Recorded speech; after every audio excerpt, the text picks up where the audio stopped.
성도들이 신앙의 생활을 하면서 하나님께 큰 감사와 영광을 돌릴 때가 있습니다. 나는 별로 하나님께 한 것도 없는데 하나님이 내 삶에 좋고 아름다운 것들을 허락하실 때, 그때 성도들은 큰 감사와 영광을 하나님 앞에 올려드리게 됩니다. 이런 은혜를 하나님께서 우리들에게 값없이 주시는 은혜, 그렇게 말합니다. 내가 마땅히 받을 만한 자격이 없음에도 불구하고 하나님께서 나에게 좋은 것을 주시는 것.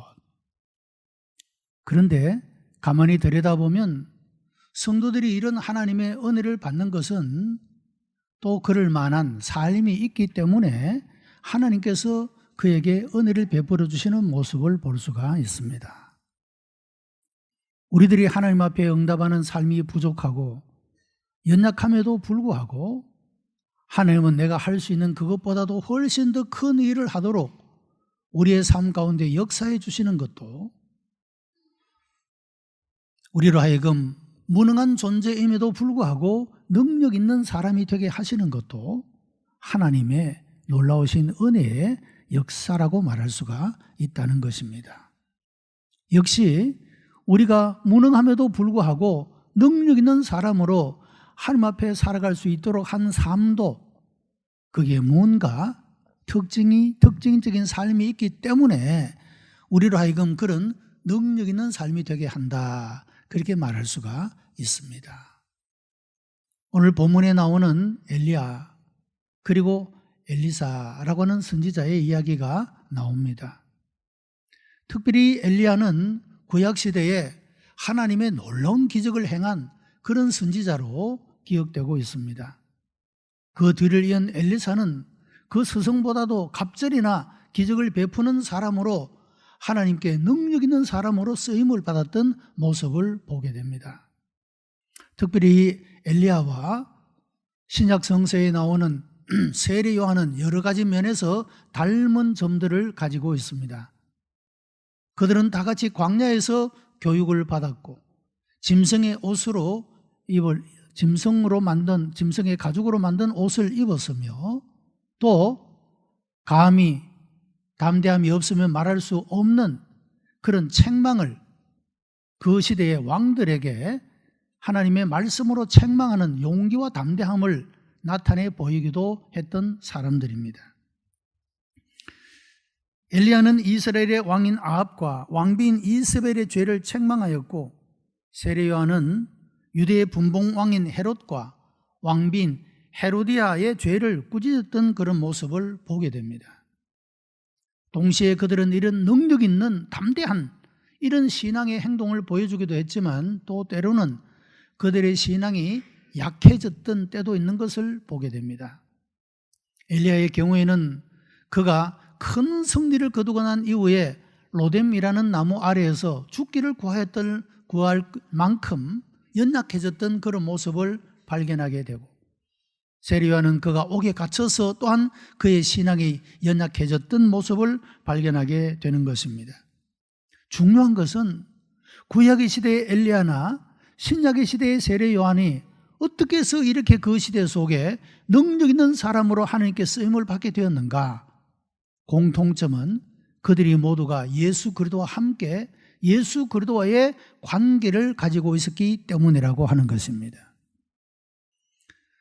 예수님께서 변화산에 올라갔을 때 그곳에서 구약의 모세와 엘리야와 함께 더불어 대화하는 장면이 나타납니다. 엘리야도 구약시대의 사람이지만 창조주신 예수 그리스도와 더불어 대화하는 그런 모습으로 관계되어 있는 말씀이 나타나고 있고, 세례 요한도 주의 길을 예비하는 자로 예수 그리스도와 관계된 그런 모습을 가지고 있는 것을 발견하게 됩니다. 무엇이 엘리야로 하여금, 세례 요한으로 하여금 그 시대에 능력 있는 사람이 되어 하나님께 쓰임을 받는 사람이 될 수가 있었던가? 그것은 모두가 다 예수 그리스도와 관계된 삶 때문이었다고 말할 수가 있습니다. 오늘을 살아가는 우리들도 마찬가지입니다. 우리는 때때로 너무 무지하고 무능하지만 그럼에도 불구하고 하나님께 쓰임을 받고 하나님의 영광과 하나님의 나라를 위하여 능력 있는 사람으로 쓰임을 받을 수 있는 이유는 우리들이 예수 그리스도 안에 있고 예수 그리스도를 믿는 믿음 안에 있기 때문인 줄로 믿습니다. 모든 시대에 예수 그리스도와 깊은 관계 속에 살아가는 사람, 예수 그리스도 안에서 살아가는 사람, 그 사람이야말로 그 시대 속에 능력 있는 사람으로 하나님께 쓰임을 받는 그런 사람이 되는 것을 볼 수가 있다라고 하는 것입니다. 엘리야의 사역의 배경은 다윗과 솔로몬이 죽은 이후에 이 나라가 북이스라엘과 남유다로 분열되게 되어졌습니다. 이때 그 백성들은 그 조상들의 하나님을 잊어버리고 살아가게 됩니다. 그리고 여로보암의 왕은 백성들이 경배할 금송아지를 단과 베델에 그렇게 세우게 되어집니다. 그 이후에는 아합이라고 하는 왕위에 앉게 되었는데 그는 이방 여인인 이세벨과 결혼을 하게 되어집니다. 이방 여인이 자기들이 섬기는 바알 신을 가지고 들어와서 바알의 제단을 만들게 되고 백성들로 하여금 그 바알을 섬기도록 그렇게 이야기하게 됩니다. 이런 백성들은 힘 있는 사람을 따라가게 되어 있습니다. 아합이 바알을 섬기고 그의 왕비가 바알을 섬기니 백성들도 그냥 아무 생각 없이 바알을 섬기는 백성들로 그렇게 나아가게 되었다라고 하는 것입니다. 아합 왕과 이세벨은 얼마 동안은 성공적인 그런 모습을 보였습니다. 이방 신전을 짓고 많은 사람들에게 영향력을 행사하여 바알에게 무릎을 꿇고 경배하게 했다라고 하는 것입니다. 하나님의 제사장들은 짐승처럼 사냥을 당하고 큰 어려움을 겪게 되었습니다. 여러분, 이와 같이 나라의 지도자가 잘못되면 나라가 망하게 되고 백성들이 그릇된 길로 걸어가게 되며 결국에는 하나님의 심판과 하나님의 재앙에 빠질 수밖에 없게 되어진다라고 하는 것입니다. 지도자들은 백성들에게 강력한 영향력을 미칩니다. 그들이 가진 힘이 크면 클수록 백성들에게 큰 영향력을 끼치게 되는 것입니다. 여러분, 그래서 좋은 지도자, 선한 지도자, 신앙의 지도자, 하나님의 뜻을 묻고 따라갈 수 있는 이런 지도자를 세우는 일은 나라가 하나님 앞에 서기 위한 가장 중요한 요소 가운데 하나라고 말할 수가 있는 것입니다. 여러분, 내년 4월에는 이제 총선이 실시가 되게 됩니다. 그렇게 기도하기를 바라고 그런 바람을 가지고 있습니다.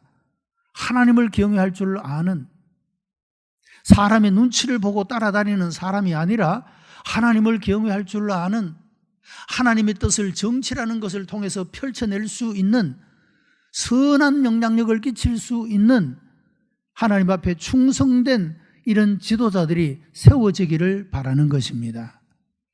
여러분, 우리 교회가 이런 사람들을 많이 배출하여 그 정치라는 영역을 통하여서 하나님의 뜻을 펼쳐내고 이 시대 속에 하나님께 쓰임받는 사람들로 세워지게 되기를 축복합니다. 하나님께서 이스라엘의 죄를 계속해서 방치하고 계시는 것이 아니라 어느 때가 되어 하나님께서 그 역사 속에 개입하여 오시는 모습을 보게 됩니다. 나라가 분련될 이후에 왕으로부터 시작하여 모든 백성들이 다 하나님을 버리고 떠나고 우상을 섬기는 이런 죄악으로 가득 찬 그때에 하나님께서는 그의 종인 엘리야를 보내게 되고 그를 통하여서 아합 왕에게 하나님의 메시지, 말씀을 전하게 하여 주셨다는 것입니다.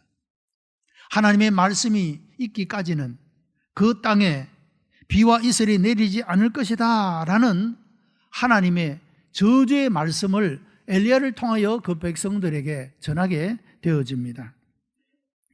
엘리야는 당당하게 하나님의 말씀을 권력자인 아합 왕에게 전했습니다. 온 세상은 하나님을 버리고 우상을 숭배하는 악한 자의 길을 걸어갔습니다. 사람들은 하나님께서 계속하여 침묵하여 계시고 개입하지 않을 것이라고 생각했지만 하나님은 지켜보시고 그리고 때가 되면 역사 속에 개입하여 오시는 모습을 우리는 성경의 역사를 통해서 볼 수가 있는 것입니다. 개인의 삶도 마찬가지입니다. 하나님이 내 삶에 전혀 간섭사 아니하시고 관심도 없으시고 하나님은 그냥 저 멀리 계시는 분으로 생각하며 살아갈 때가 많습니다. 그러나 여러분, 하나님은 기다리시고 지켜보고 계시고 그리고 끝내 하나님의 때가 되면 개입하시고 간섭하시어 우리의 삶 가운데 역사를 나타내시는 분이심을 믿으시기를 바랍니다. 좋은 의미에서도 그렇습니다. 그리고 부정적인 의미에서도 그러합니다.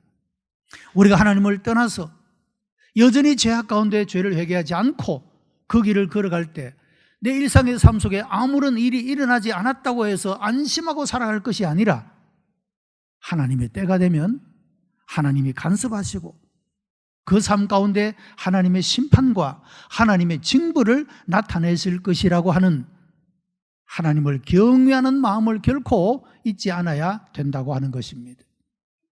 우리가 하나님을 믿는 믿음 안에서 살아가고 하나님의 뜻을 순종하고 우리가 하나님 기뻐하시는 모습으로 살아가는 삶에 아무런 보상이 없는 것 같고 이 삶이 나에게 아무런 유익함을 주지 못하는 것 같은 때때로 낙심과 절망하는 마음이 내 마음속에 찾아온다 할지라도 여러분, 하나님은 때가 이르게 되면 하나님이 그 삶 속에 임재하시고 놀라운 기적으로, 놀라운 은혜로, 놀라운 역사로 하나님께서 우리들의 삶 속에 개입하여 오신다는 사실입니다.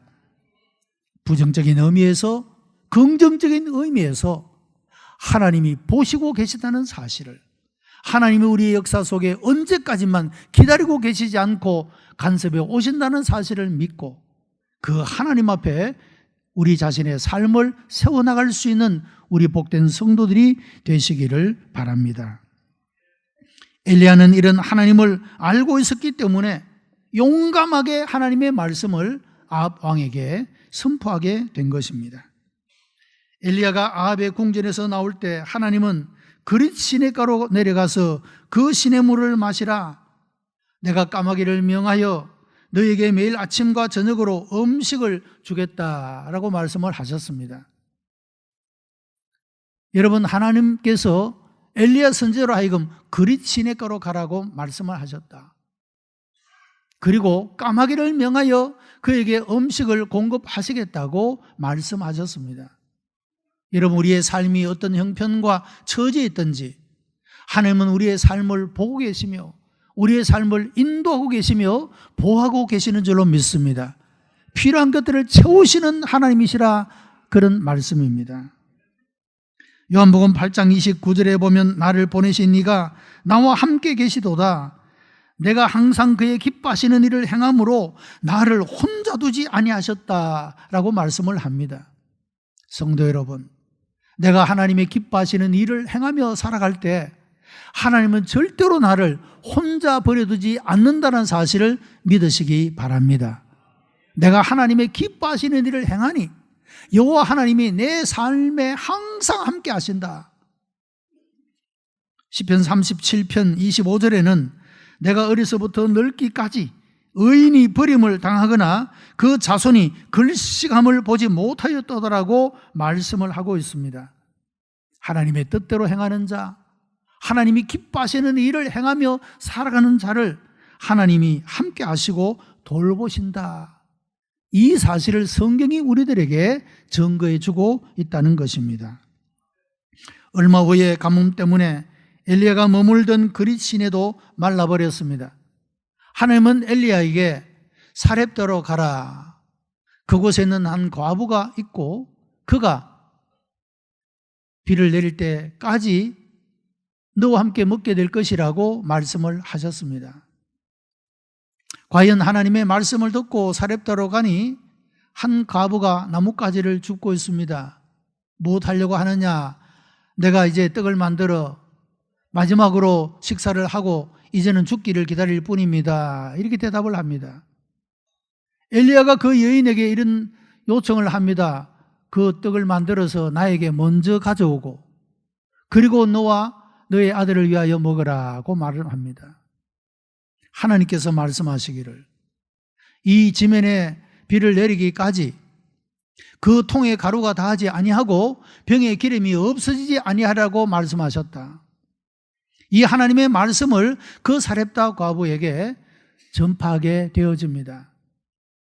여러분, 인간적으로 생각해 보면 이 사렙다에 있었던 이 과부의 입장에서 이런 말을 어찌 믿을 수가 있겠습니까? 마지막 남은 한 끼의 식사를 하고 나면 이제는 먹을 것이 더 이상 없고 구할 수도 없어서 죽기만을 기다릴 수밖에 없는 이런 사람에게 그 떡을 먼저 내게로 가져오라.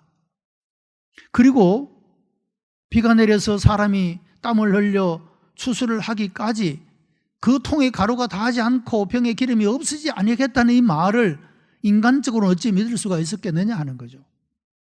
그러나 이 사렙다 과부는 엘리야를 통하여 말씀하시는 하나님의 말씀을 믿고 순종했습니다. 여러분, 이 사렙다의 과부가 하나님 말씀을 순종할 때 그의 삶에 놀라운 기적이 나타나게 된 것입니다. 하나님이 엘리야를 통하여 말씀하신 대로 오늘의 식사를 위하여 빵을 구워 먹었는데도 그 가루가 없어지지 아니합니다.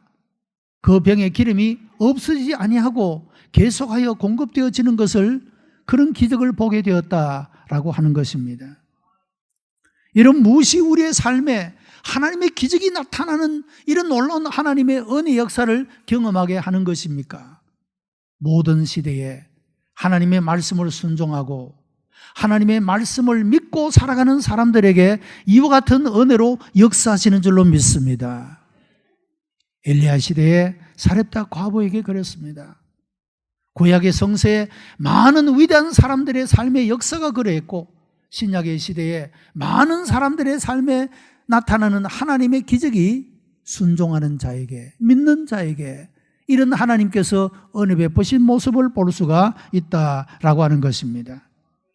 하나님은 언제나 자기의 종들을 보살피는 사람들에게 은혜 주시는 것을 볼 수가 있습니다. 그리고 하나님께서 때가 되어 엘리야로 하여금 아합 왕에게 나아가라, 그렇게 명령을 내리게 됩니다. 여러분, 지금 이 순간은 어떤 순간입니까?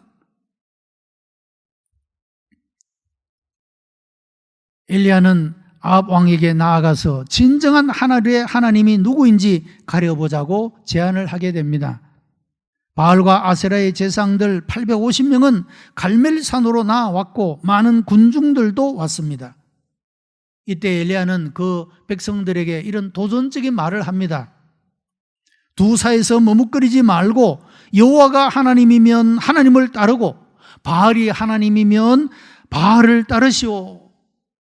결단을 내리라고 촉구를 하게 된 것입니다. 드디어 수소 2마리를 잡아서 두 제단 위에 놓고 불이 내려와서 그것을 태우는 신을 하나님으로 인정하자 하는 엘리야의 제안에 많은 사람들이 동의를 하고 백성들은 결정에 따르기로 했습니다. 두 제단을 준비하고 오전 내내 바알의 예언자들은 그들의 신을 불러서나 불은 내려오지 않았습니다. 그들은 자학하여 몸에 상처를 내고 피를 흘렸으나 여전히 아무런 응답이 없었습니다. 당연한 것 아니겠습니까? 보지도 못하고 듣지도 못하고 깨닫는 마음도 없는 사람의 손으로 만든 우상이 어떻게 응답할 수가 있겠습니까? 엘리야는 조롱을 했습니다. 그 신이 잠자고 있는지 모르니 더 큰 소리를 불러보아라. 아무리 큰 소리를 불러도 대답이 없습니다. 이제는 자기들의 몸을 상해를 합니다. 자해를 합니다. 그래도 아무런 대답이 없습니다. 여러분, 가끔씩 집에 아이들이 그런 투정을 부릴 때가 있지 않습니까? 좀 심한 아이는 자기 마음대로 안 된다고 자기 머리를 벽에 갖다 박는 아이도 있습니다. 자기 몸을 막 그냥 괴롭게 부모들이 속상하라고 일부러 자기 몸을 막 학대하는 그런 아이도 있습니다. 그 요구가 무엇입니까? 내 마음대로 안 되기 때문에 내 요청을 이루어 달라, 그런 뜻 아닙니까? 바알과 아세라의 선지자들이 그랬다는 거죠. 그 신을 향하여 이렇게 내 몸이라도 자학하면 그 신이 혹시 들을까? 그랬다는 거죠. 그러나 여러분, 사람의 손으로 만든 우상이 어떻게 들을 수가 있고 볼 수가 있고 응답할 수가 있겠습니까? 헛된 것뿐이었다라고 하는 것이죠. 드디어 엘리야가 났습니다.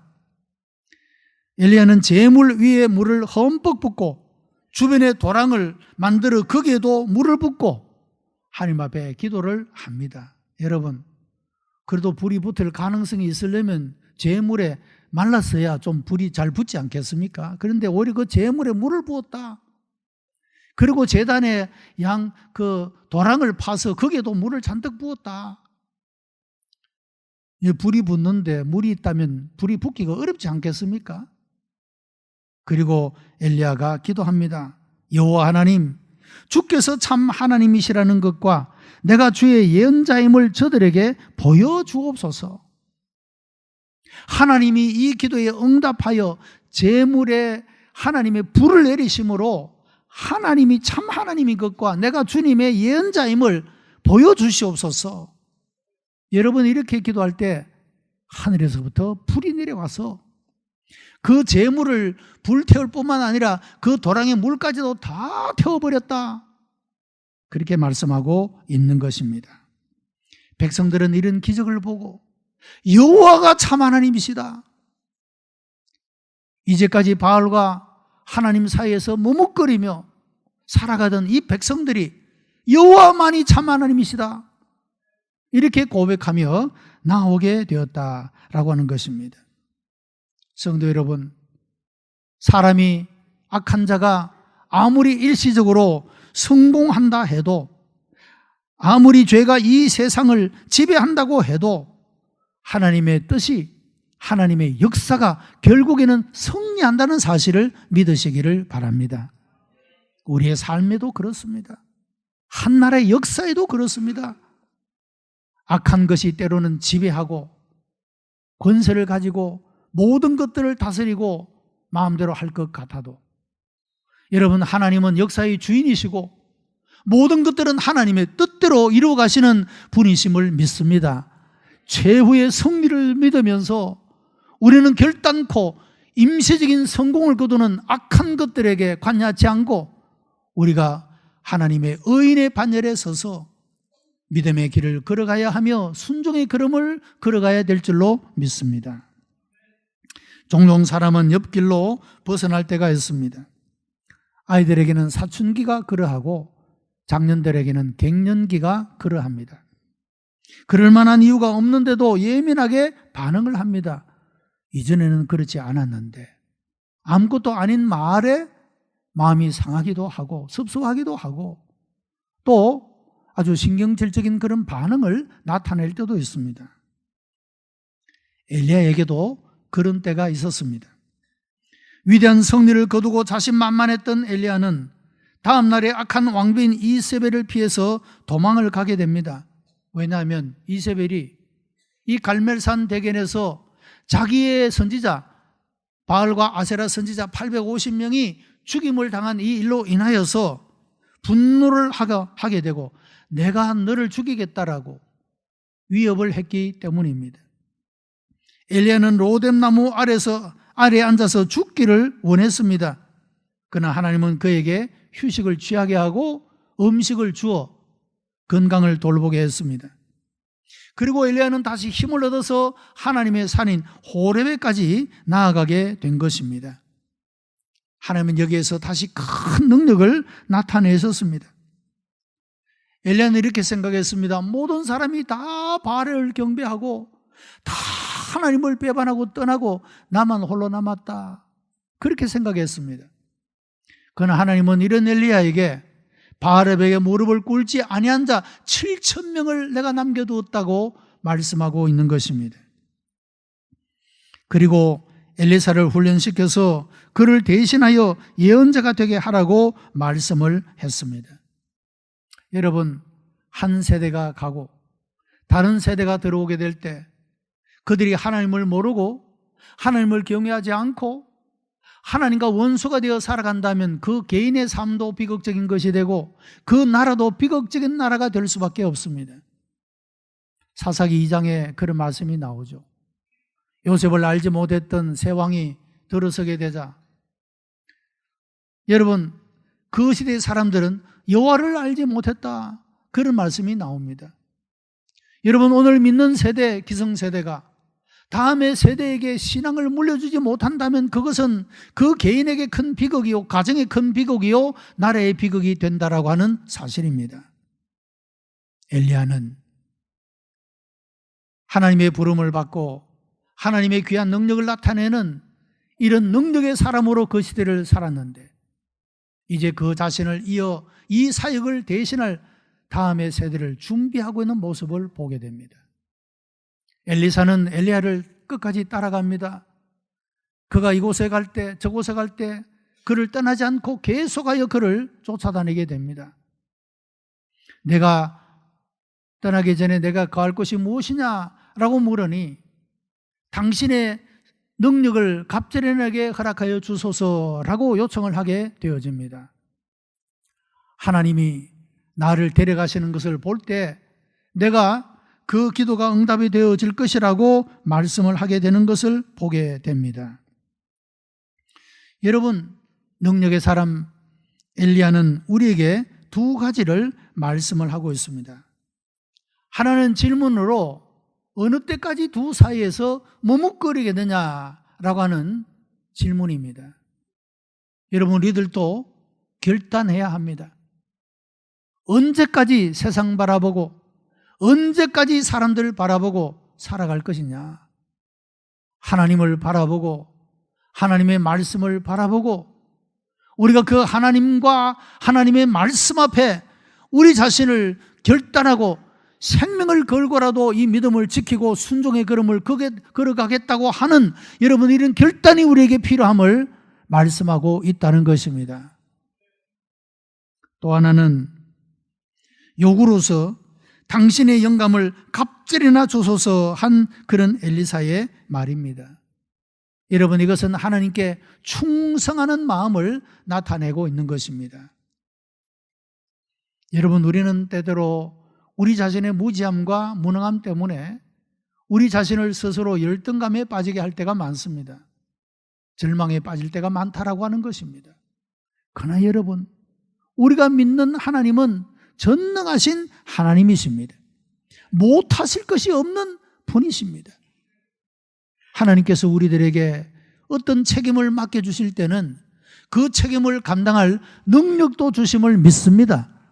건강이 필요하면 건강을 주실 것이고, 물질이 필요하면 물질을 주실 것이고, 지식이 필요하면 지식을 주실 것이고, 큰 믿음이 필요하면 큰 믿음을 주실 것입니다.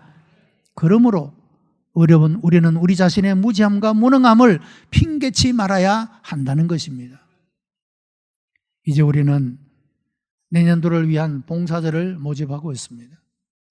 우리 교회는 모든 성도가 한 가지 이상씩 꼭 봉사하자, 그런 표를 가지고 있습니다. 실천사항을 가지고 있습니다. 여러분, 우리가 한 가지 이상 무엇이든지 할 수가 있지 않겠습니까? 모든 성도들이 주의 몸된 교회를 위하여, 하나님 나라와 복음을 위하여 내가 한 가지씩 딱 작정하고 내가 이 일을 한 해 동안 감당하겠습니다. 여러분, 우리가 이렇게 하나님 앞에 결단하고 나아가게 되면 하나님은 우리들에게 필요한 모든 것들을 공급해 주실 줄로 믿습니다. 모든 성도가 무능한, 아무것도 할 수 없는, 열등감에 빠지고 자학감에 빠져서 살아가는 그런 삶이 아니라 내게 능력 주시는 자 안에서 내가 모든 것을 할 수 있다는 믿음의 고백으로 하나님 앞에 응답하고 하나님께 쓰임받는 능력 있는 그리스도인이 되시기를 주님의 이름으로 축복합니다. 기도하십시다. 은혜가 풍성한 하나님, 감사와 찬송과 영광을 하나님 앞에 올려드립니다. 우리같이 무지하고 무능한 이를 사랑하시어 하나님의 자녀를 삼으시고 하나님의 나라와 주의 몸된 교회를 위하여 쓰임받게 하여 주시니 감사하옵나이다. 우리가 결단코 주저하거나 망설하거나 무뭇거리지 말고 하나님 앞에 응답하고 아버지 앞에 간구하고 기도함으로 능력 주시는 하나님의 그 능력을 힘입어 우리가 충성되게 주님 주신 일을 감당하도록 은혜 베풀어 주시기를 간절히 비옵고 원합니다. 하나님, 부족한 것들이 많습니다. 이 몸된 교회 가운데, 개개인의 삶 가운데 하나님이여 부어 주시옵소서, 채워 주시옵소서, 역사해 주시옵소서. 우리 모두가 하나님의 기적을 만나고 간증의 주인공들이 되게 하여 주시옵소서. 감사하며 예수님 이름으로 기도드리옵나이다. 아멘.